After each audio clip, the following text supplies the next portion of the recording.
अल्लाह बड़ी अच्छी तरह जानता था कि शैतान ने सजदा क्यों नहीं किया। खालिक है, अला कुल्ले शैइन अलीम है, हर चीज को जानने वाला है। उसे पता था शैतान ने सजदा क्यों नहीं किया, लेकिन फिर भी उसने शैतान से पूछा ताकि बात ऑन रिकॉर्ड आ जाए, कल मुल्ला बच के ना निकले। तो फरमाइएगा, हाँ, पूछा शैतान से, मा मना का अंतस्जुदा लिमा खलकता बेयदैया, तुझे उसको सजदा करने से किसने मना किया जिसे मैंने अपने दोनों हाथों से बनाया है। हाय हाय, अल्लाह अकबर, सलामत रहे। या अली, सूरज 7 जाके देख लीजिएगा, तुझे किसने मना किया उसे सजदा करने से जिसे मैंने अपने दोनों।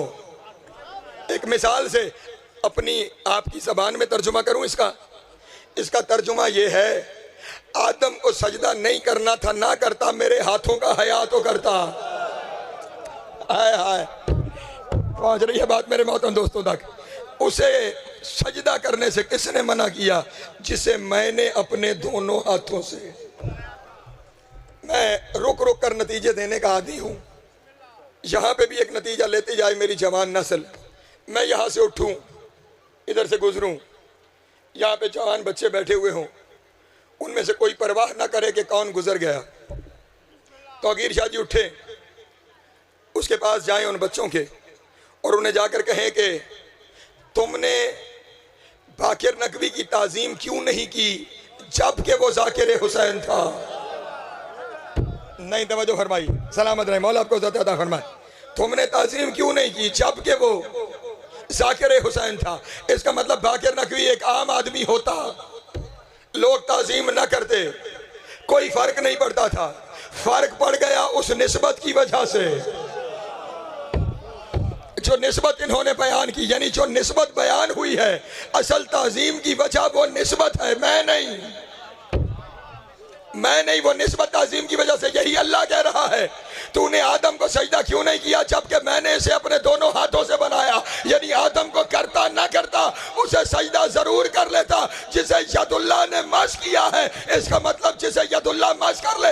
यहाँ हमारा अगर कोई मातमी अलम के सामने पेशानी टेक दे तो मुल्ला फतवा लगाता है कि शिर्क हो गया है। और मेरे भाई, जिसे यदुल्लाह मस कर ले वो सजदे के काबिल हो जाता है, जिसे एक दफा मस करे वो सजदे के काबिल है। और इस अलम को तो अल्लाह जाने यदुल्लाह कितना अरसा उठा के फिरता रहा। अल्लाह, जियो जियो, या अली, सलामत रहे, मौला आपको इज़्ज़त अता फरमाए। जियो या अली, मौला आपको इज़्ज़त अता फरमाए। इसे तो यदुल्लाह उठा के फिरता रहा है, इसे तो यदुल्लाह ने सिर्फ मस नहीं किया, सीने लगाए रखा है। हाँ, तुझे किसने, परेशान तो नहीं हो गया, तुझे किसने मना किया उसे सजदा करने से जिसे मैंने अपने दोनों हाथों से बनाया। जो शैतान ने जवाब दिया वो मेरी उस बात की दलील है जहां से मैंने तकरीर शुरू की कि ये सजदा तासीम का था। ये सजदा किसका था? खुदा ने पूछा, तुझे किसने मना किया उसे सजदा करने से जिसे मैंने अपने दोनों हाथों से बनाया। शैतान ने जवाब दिया, तवज्जो, शैतान का जवाब कुरान ने नकल किया। शैतान ने कहा, खलकतनी मिन नार, तूने मुझे आग से बनाया है, व खलकतहू मिन तीन, उसे तूने मट्टी से बनाया है, अना अफजल मिन्हु, मैं उससे अफजल हूँ,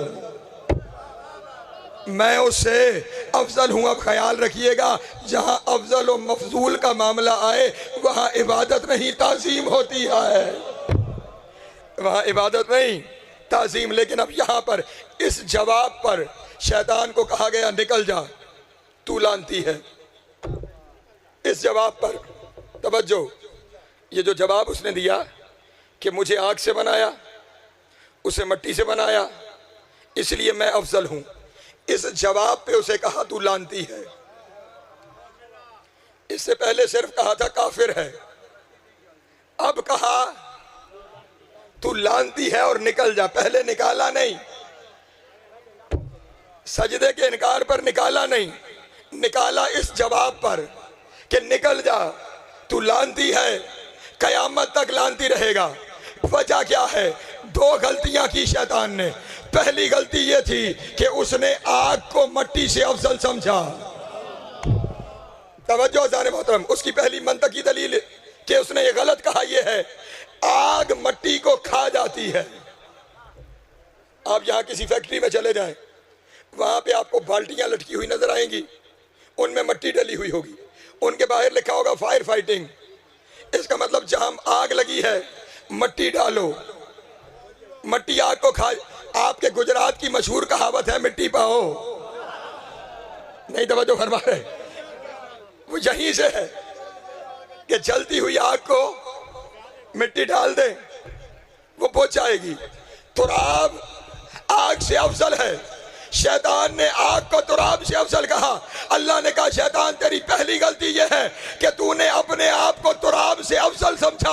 अब तू लानती है। जो अपने आप को तुराब से अफजल समझे अल्लाह उसे लानती बना देता है। तो जो अबू तुराब के मुकाबले में आए,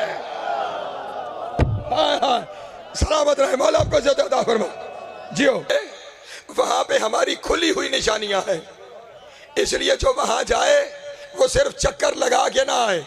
जो चक्कर लगा के आता है वो चक्कर खा के आ जाता है। तवज्जो है मेरे दोस्तों की।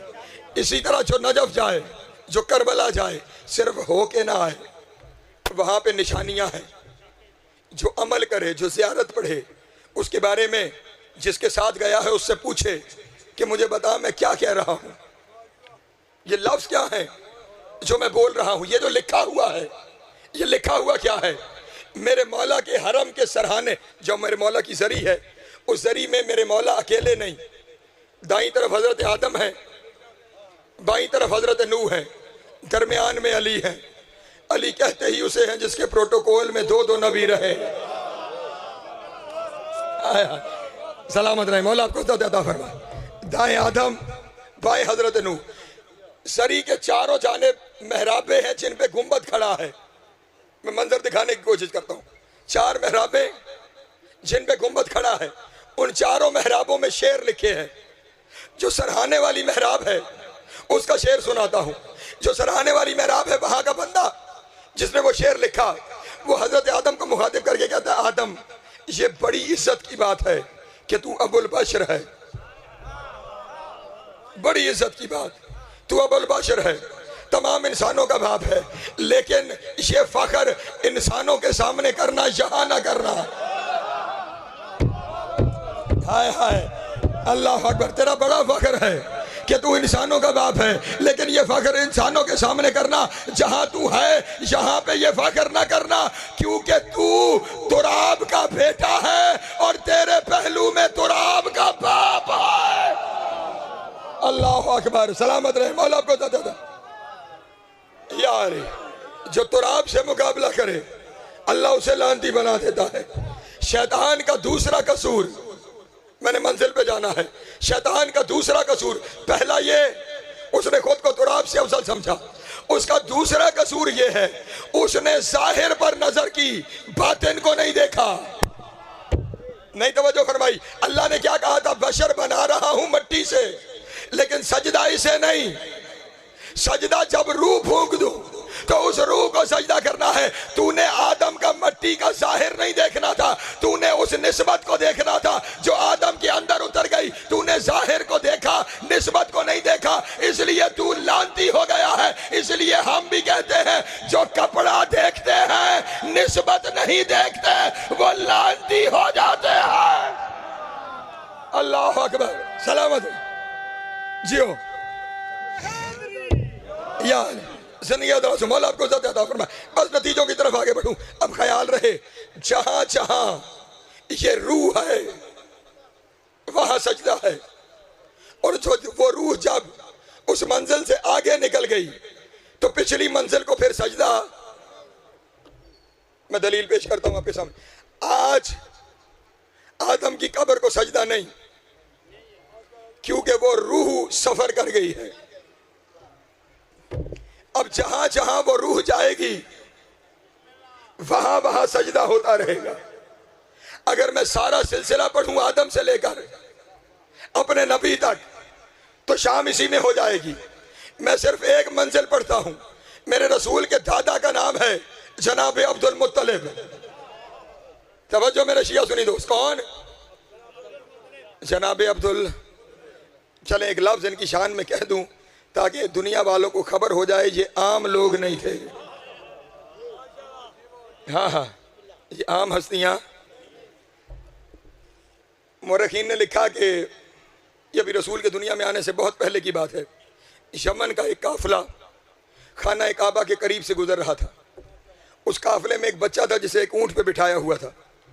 उस बच्चे ने खुद को खड़े ऊंट से गिराया और दौड़ता हुआ आया और उसने काबे का गिलाफ पकड़कर खुदा से इल्तिजा करना शुरू की, मेरे अल्लाह, मेरा ताल्लुक इस काफिले वालों से कोई नहीं, ये मुझे अगवा करके लेके जा रहे हैं, मेरे अल्लाह मेरी मदद फरमा, मुझे इनसे निजात दे, मेरे अल्लाह मेरी मदद फरमा, मेरे अल्लाह मेरी मदद फरमा, मेरे अल्लाह मेरी मदद फरमा। काबे का गिलाफ पकड़ के काबे को कह रहा था, मेरे अल्लाह मेरी मदद फरमा। इल्तिजा अल्लाह से कर रहा था।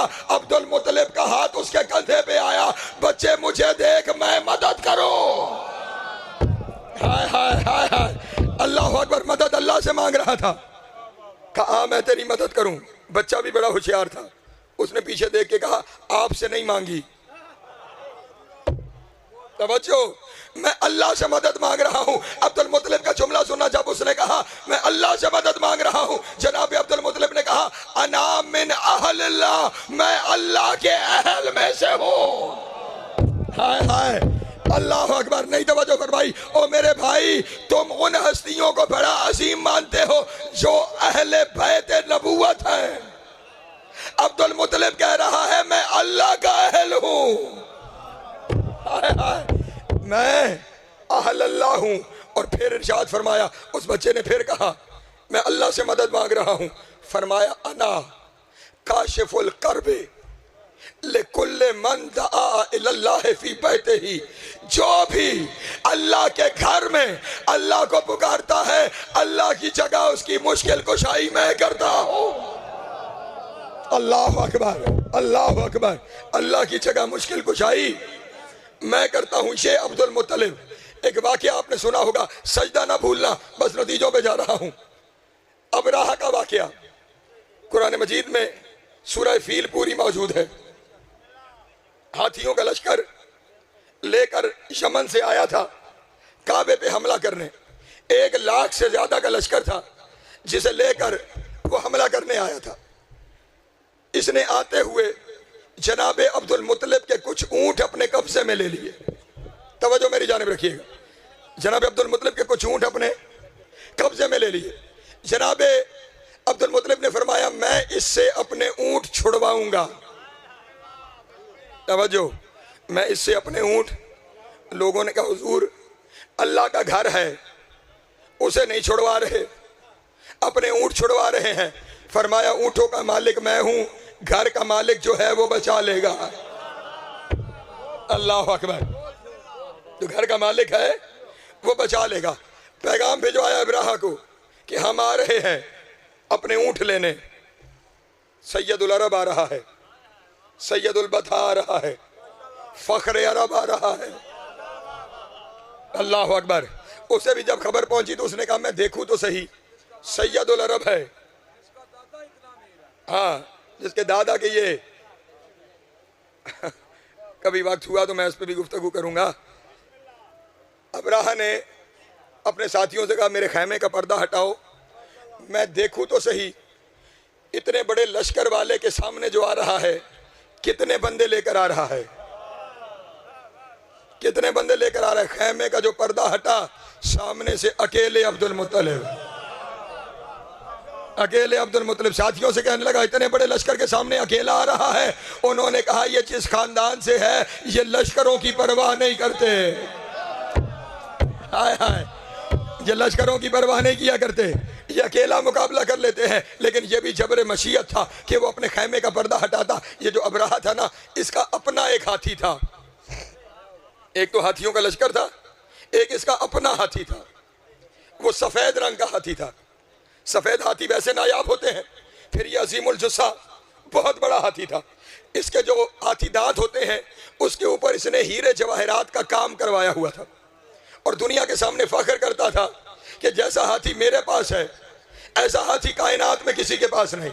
सईदा याद रखिएगा, ऐसा हाथी किसी के पास नहीं। ये हाथी उसके खैमे के बाहर कुछ फासले पे बंधा हुआ होता था। अब खैमे का पर्दा उठा हुआ है, सामने से जनाब अब्दुल मुत्तलिब आ रहे हैं। जैसे ही जनाब अब्दुल मुत्तलिब हाथी के सामने से गुजरे, लफ्ज़ तारीख हो गई यही है, फसजदुल फील, हाथी सजदे में चला गया।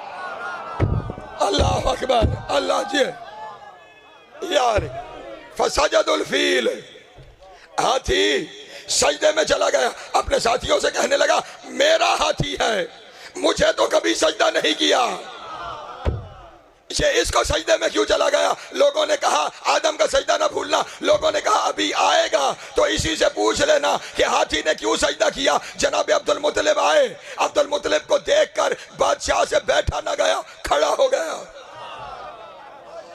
ताजीम के लिए खड़ा हो गया। यार मैंने तकरीर शुरू कहां से की थी? हर कोई सजदा कर रहा है, कोई चाहते हुए, कोई ना चाहते हुए। अब पता नहीं ये नहीं चाह रहा था फिर भी खड़ा हुआ। जनाब अब्दुल मुत्तलिब की ताजीम की, अपने पास बिठाया और बिठा के कहने लगा बाकी बातें बाद में करेंगे, पहले मेरे सवाल का जवाब दो। ये मेरा हाथी है, मुझे सजदा कभी नहीं किया, आपको किस वजह से सजदा किया? ज़ेरे लब मुस्कुराए और मुस्कुरा के कहा उसी वजह से जिस वजह से फरिश्तों ने आदम को सजदा किया था। अल्लाह अकबर, अल्लाह अकबर, सलामत रहे। यानी यानी जो नूर और रूह उस वक्त वहां था, आज वो यहां है, इसलिए सजदा और मुझे हो रहा है। तवज्जो, और सिर्फ ये तो एक वाकया है, वरना अहले सुन्नत की किताबें भरी हुई है कि जब रसूल का नूर अपनी आखिरी सर्फ में मुंतकिल हुआ तो हजरत अबू बकर के वालिद रिवायत करते हैं, मैं बाहर से आ रहा था, जैसे ही मेरी ऊंटनी मक्के की सरहदों में दाखिल हुई, ऊंटनी सजदे में चली गई, मैं गिर गया। तवज्जो, ऊंटनी सजदे में चली गई, मैं गिर गया। कहते हैं मैंने अपना चाबुक निकाला और मैंने ऊंटनी को मारना शुरू किया, लेकिन ऊंटनी सर सजदे से नहीं उठा रही थी। कहते जब मैं बहुत चाबुक मार चुका तो मुझे कहीं से आवाज आई, अबू कुहाफा ऊंटनी पे जुल्म न कर, जरा चारों तरफ देख, दरख्त भी सजदा कर रहे हैं, पहाड़ भी सजदा कर रहे हैं, मोहम्मद और अली आने वाले हैं। अल्लाह अकबर, अल्लाह अकबर, सलामत रहे, मौला आपको इज्जत अता फरमाए। तो ये ताजीम का सजदा वहां वहां होगा जहां जहां ये नूर है। इसलिए जब आप ज़ियारत पे जाते हैं हर जगह पेशानी ना रखा करें। ताज़ीम का सजदा मखसूस है उन जगहों के लिए जहां इन 14 में से कोई है, जहां ये नूर होगा। अगर हर जगह सजदा कर लेंगे तो फिर बंदा और बंदा नवाज में फर्क क्या रह जाएगा? नहीं तवज्जो फरमा रहे। वहां वहां सजदा है जहां जहां ये नूर है। लेकिन दूसरा सजदा, बस समेट रहा हूं अपना बयान, दूसरा सजदा है इबादत का सजदा। दूसरा, एक सलवात पढ़े बाबा से बुलंद आले।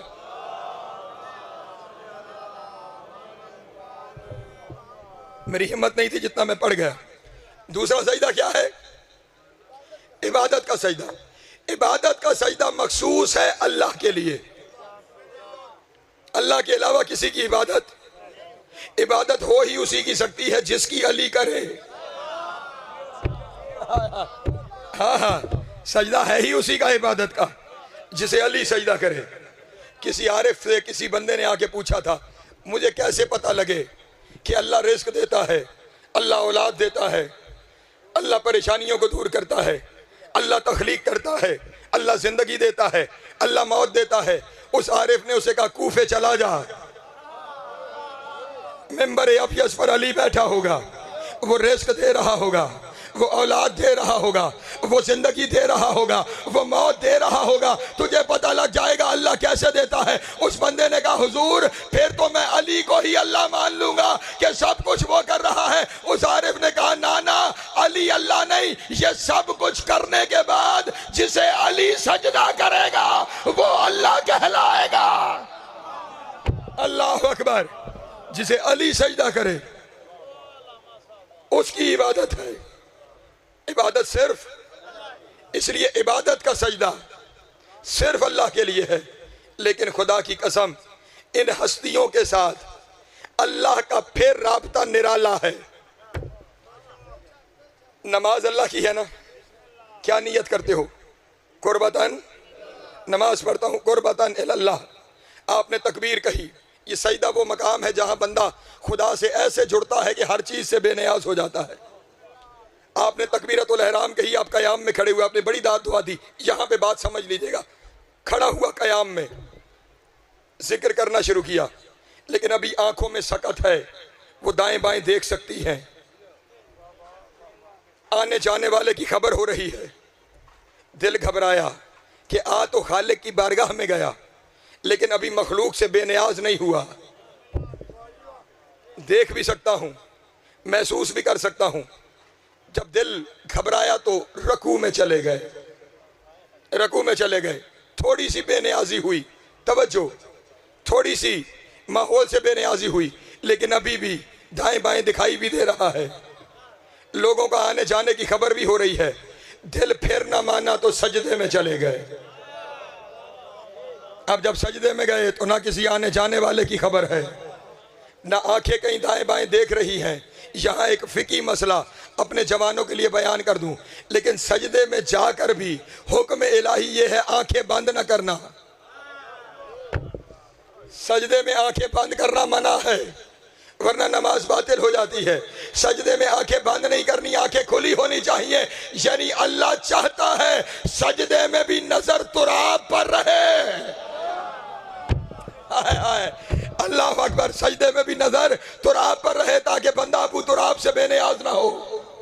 सजदा किया, अब यहीं पे बस मैं छोड़ रहा हूं अपनी तकरीर। सजदा किया खालिक को, ठीक, किसे किया? अजीब बात है, कुछ बातें होती है जिनका बंदा खुद लुत्फ लेता है। मैं कह देता हूं, अल्लाह करे आप भी लुत्फ ले सके। सजदा किया था खालिक को, इबादत की थी खालिक की। जुमले वो पढ़ूंगा जैसे शिया सुनी सारे पढ़ते हैं। सजदा खालिक का किया, इबादत खालिक की, लेकिन इधर सजदे से सर उठाया, सामने कोई नजर आया, हमने कहा अस्सलामु अलैका अय्युहन नबिय्यु व रहमतुल्लाहि व बरकातुहू, अस्सलामु अलैना व अला इबादिल्लाहि सालिहीन। नबी पर सलाम, अल्लाह के साले बंदों पर सलाम, यकीन पर सलाम है, मेरे नबी पर सलाम है, 12 इमामों पर सलाम है। अजीब बात है, ढूंढने अल्लाह को गए थे, मिल 14 गए हैं। अल्लाह अकबर, अल्लाह अकबर, सलामत रहे, मौला आपको ज़िंदगी अता फरमाए। या अली, ढूंढने रब को गए थे, मिल। यहां पे आखिरी जुमला कह के छोड़ रहा हूं, ये नमाज महशर की रिहर्सल है। ये नमाज क्या है? महशर की रिहर्सल है। महशर में भी तुम ढूंढने अल्लाह को जाओगे, मिलने अल्लाह को जाओगे। अल्लाह ने कोई नहीं मिलना, अली से मुलाकात होनी है, वहां भी अली सामने आएगा। इसलिए खुद इरशाद फरमाया, इन्ना इलैना इयाबहुम व इन्ना अलैना हिसाबहुम, तुमने पलट कर आना भी मेरी तरफ है और हिसाब भी। मेरे जुमले पे आप चुप कर जाते, आपका हक बनता था। ये तुम्हारे मौला का जुमला है, पलट के आना भी मेरी तरफ है, हिसाब भी। जुमला कह दूं और आपसे दुआ ले लूं, हिसाब किसे देना है?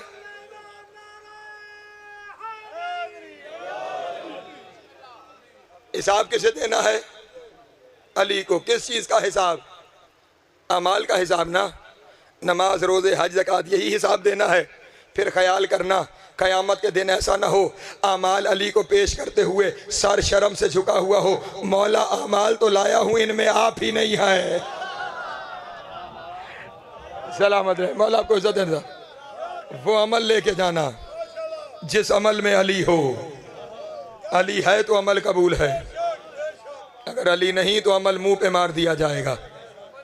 दुनिया अली को मान लेती तो अली की बेटियां शाम और कूफा के बाजारों में ना आती।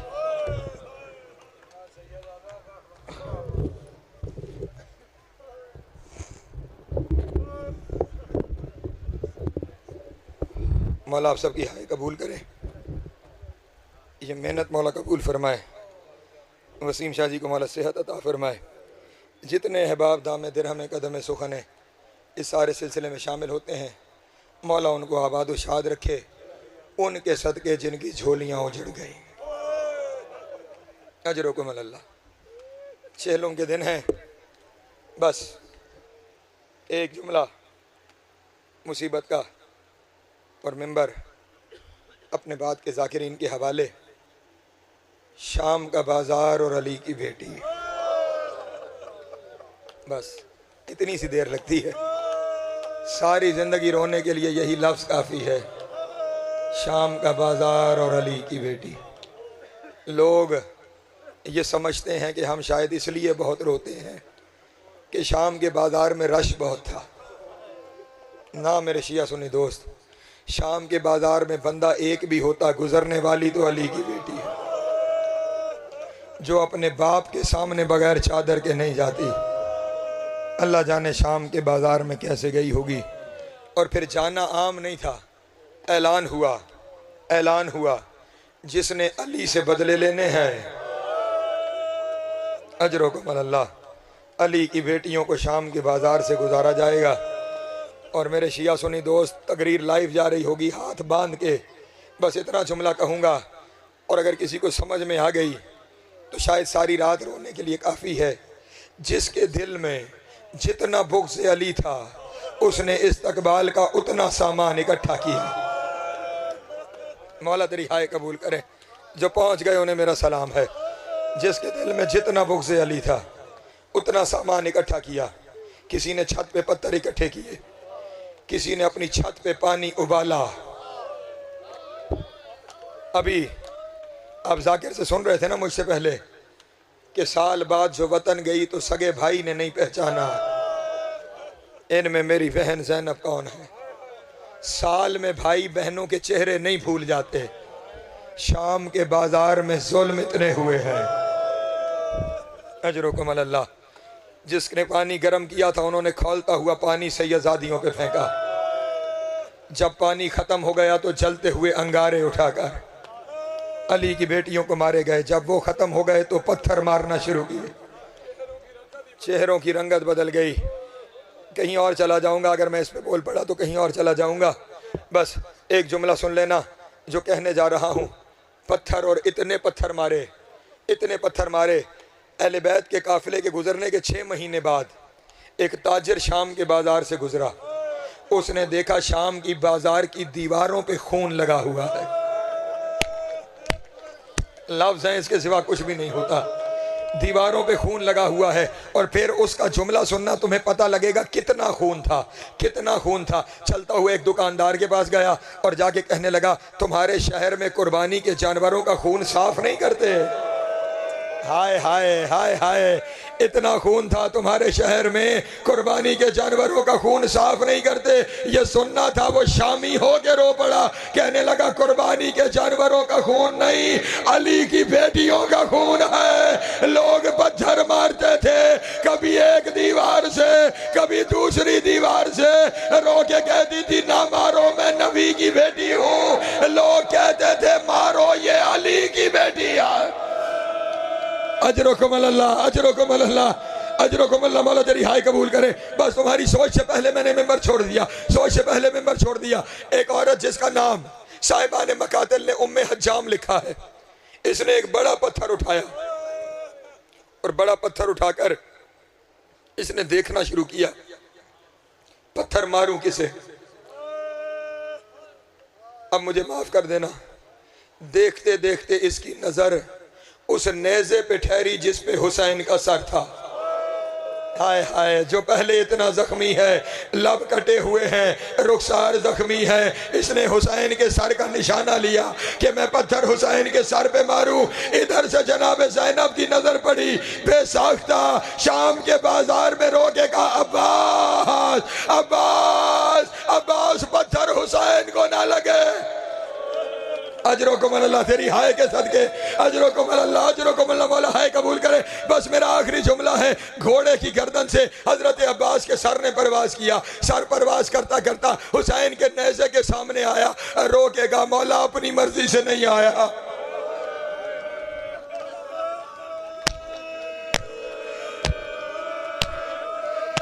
ज़हरा का लाल नाराज न होना, अपनी मर्जी से नहीं आया, अली की बेटी ने बुलाया है इसलिए आया हूँ। इतनी देर में औरत ने पत्थर मारा। अब्बास ने आगे बढ़ के पत्थर अपनी पेशानी पे लिया, पत्थर पेशानी पे लगा, खून जारी हुआ। अब अब्बास का सर परवास करते हुए वहां आया जहां अली की बेटी ऐसे खड़ी थी। हाय हाय, अल्लाह अकबर, अजरकुम अल्लाह। बस आखिरी जुमला है, दोनों हाथ यहाँ बंधे थे। देखा ज़ैनब ज़ैनब ने कि अब्बास की पेशानी से खून जारी है, आंखों से आंसू जारी है। रोके कहा, अब्बास जानती हूँ कि पत्थर जोर से लगा होगा, लेकिन मैं क्या करूँ, शाम के बाजार में इसके अलावा चारा नहीं था। मेरे मौला की कटी हुई गर्दन से आवाज आई,